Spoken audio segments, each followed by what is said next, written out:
Patrick Dorgu to Manchester United is a done deal, ladies and gentlemen. Finally, Ruben Amorim is off to a start. Guys, this is the news we've all been waiting for. A fast marquee by our standards, guys. This is a marquee signing. Let me give you the details. Subscribe to the Network Sport, like and share. Now, Fabrizio Romano has dropped it, confirmed it. Patrick Dorgu to Man United. Here we go. A verbal agreement is in place with Lecce, documents to be checked in next 24 hours. Fee will be 30 million euros plus 5 million in add-ons, and that are not guaranteed now. That's about 35 exactly. My previous update that I gave you here, long-term contract agreed days ago with the player and first signing for Ruben Amorim. Guys, this is a major update. First of all, stand up, pause whatever you're doing, and clap for the team. Clap for the team, because how long ago did Man United sign a player who is coming in to immediately solve a problem? Many times we've lately been signing players, Mount, not addressing specific problems and not getting them for the right fee. So for me, this deal is, whereas 35 million euros might sound a bit high, because the player isn't that big of a player, he's not so much known. I think for me, by Man United's usual standards, that's peanuts. And we are able to sign a player who is going to come in there, crucial for the manager, wanted by the manager, but for a decent fee. For me, that's credit first. But getting proper into Amorim and what this means for him, it means now that his work has started. Now the scrutiny is going to begin, starting from his first signing, because as a manager, you're so much rated based on the signings you made. Eric Ten Hag up to now is being crucified for signing Anthony for so much money, for signing players that did not really perform, even if he's the same manager who signed the guys who try to perform. So a manager is identified a lot by their signings, and the first one is even special, because if the first one is good, it's going to energize the team. It's going to energize the fans, because they see what they add to the team. So Ruben Amorim comes in, I think, at with a lot of expectation. I mean, he's not expensive, but no one cares about the price tag. All people will care about, Man United supporters, all they will care about is that this guy has been brought in because he's good and better than what we have, and he is expected to perform. They must have scrutinized him. He shouldn't be injury prone. He should be fit. He should be hardworking. He should be the example of a Ruben Amorim player, a Manchester United player. We must see a different mentality, and his teammates must bounce off his mentality. That's what a marquee, an important signing makes. So Patrick Dorgu, of course, that means pressure to him.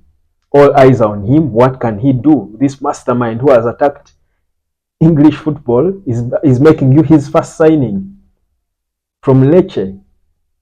So for me, it's a privilege for Patrick Dorgu. If you look at it on the positive, it's a privilege for him. But of course, it comes a lot of pressure and responsibility. So we'll see his maturity. That's one. We'll see Amorim and how he uses him. We'll see what difference Patrick Dorgu puts in the team, because that's one of the biggest problems that United has been struggling with.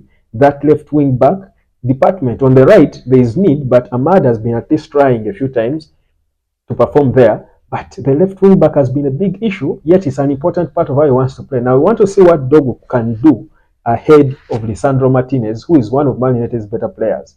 We want to see, because his left back is expected to invert himself. In fact, he can even play him as a wing back because he's left-footed.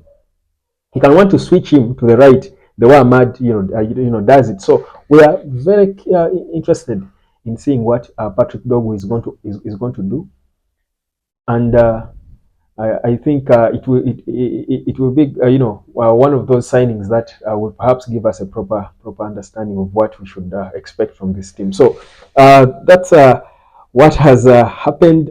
5 years. I mean, that's I think some long contract. Again, this is what Ineos are doing, signing young players, and they tie them down to good contracts so that they can build them. That gives you time to build them. So again, big credit to what's happening. So now after Dorgu, it's not done, guys. It's not done.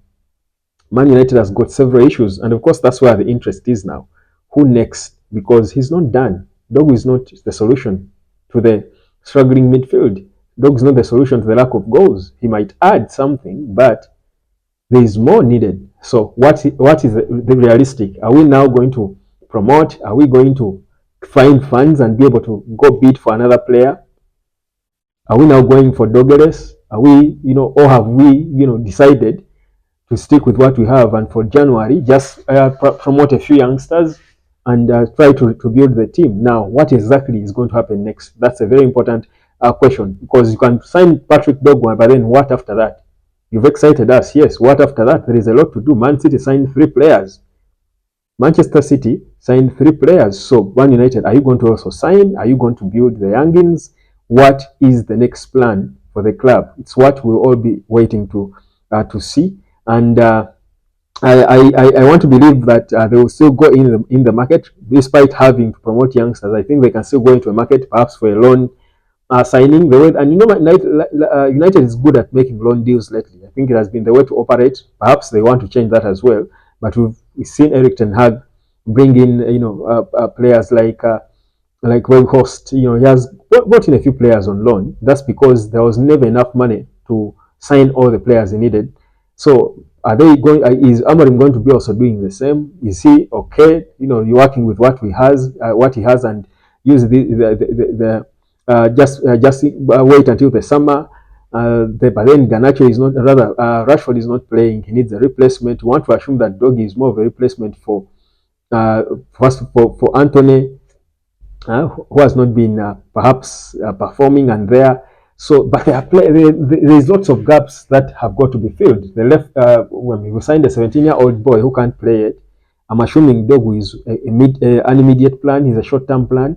So, are we going to get more short-term plans? I mean, there is lots of questions around what is happening. But I think what's for certain is that this is a signing that's historical. It's a milestone for Manchester United.